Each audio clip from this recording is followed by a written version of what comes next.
14ই March সকাল 5:30 নাগাদ আমরা গাড়ি নিয়ে বেরিয়ে পড়লাম শান্তিনিকেতনের উদ্দেশ্যে।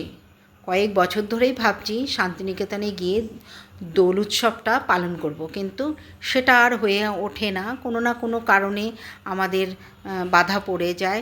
তাই এইবার ঠিক করলাম, না, এইবার গাড়ি নিয়েই চলে যাব শান্তিনিকেতনে। তো এখন বাইপাস দিয়ে যাচ্ছি, তারপরে আমরা উঠব মা ব্রিজে। মা ব্রিজ থেকে তারপর সেকেন্ড ব্রিজে উঠব, তারপরে দুর্গাপুর হাইওয়ে দিয়ে আমরা বেরিয়ে যাব বর্ধমানের মধ্য দিয়ে শান্তিনিকেতনে বা বোলপুরে, তারপর ওখান থেকে শান্তিনিকেতন।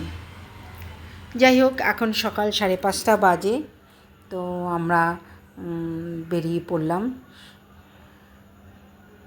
জানি না কখন পৌঁছাবো, আশা করি 10টা কি 11টা নাগাদ আমরা পৌঁছে যাব। সকালের ওয়েদারটা বেশ সুন্দর, ভালো লাগছে। তো তোমরা দেখতেই পাচ্ছ এখন আমি মা ব্রিজে।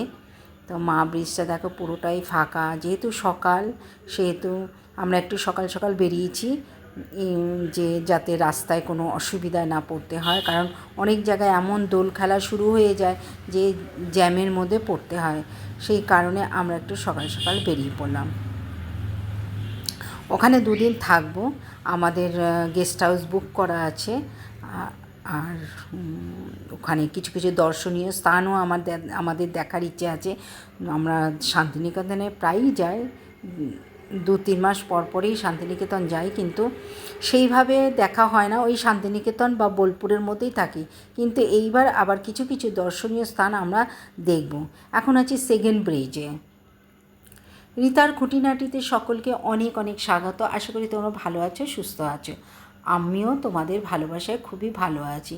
দেখো সকালের আকাশটা এত সুন্দর লাগছে, একটু মেঘলা মেঘলা হয়ে আছে, কিন্তু সূর্যটা সেই মেঘের ফাঁক দিয়ে বেরিয়ে এসছে, ভালোই লাগছে দেখতে।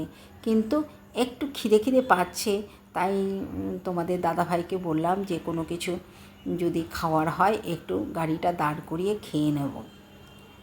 দেখা যাক তোমাদের দাদাভাই কী করে, কারণ এত সকালবেলায় খাবার দোকানগুলোও তো খোলেনি, বা কোনো হোটেল বা ধাবা টাবাও কিছু খোলা নেই। চলে এলাম হাইওয়ে মির্চিতে। এখানে ভেতরে দেখলাম প্রচুর লোক, সবই শান্তিনিকেতনে যাচ্ছে। তো ওখানে একটু আমরা ব্রেকফাস্ট সেরে নিয়ে আবার চলতে শুরু করলাম শান্তিনিকেতনের দিকে।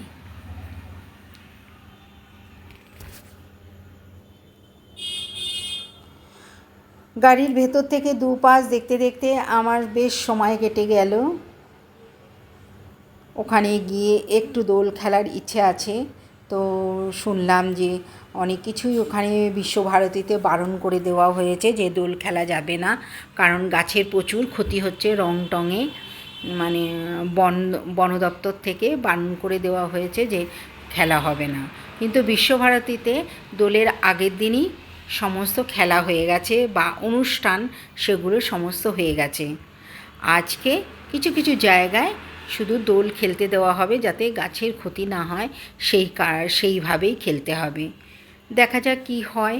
দেখো আমরা কিন্তু বোলপুরের মধ্যে ঢুকে গেছি। দেখেছো কি পরিমাণে দোল খেলা হয়েছে, এখনও খেলা হচ্ছে। আমরা গিয়ে পৌঁছালেই আমরাও আবার দোল খেলবো। তো কখন পৌঁছাবো জানি না, খুব রাস্তায় জ্যাম।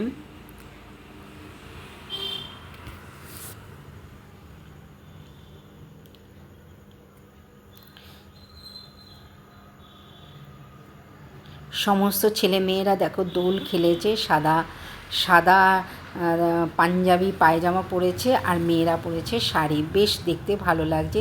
দেখো আমরা বিশ্বভারতীর মধ্যে ঢুকে গেছি। তো আমরা এখন আমাদের গেস্ট হাউসে যাব, তারপরে আমরা দোল খেলবো।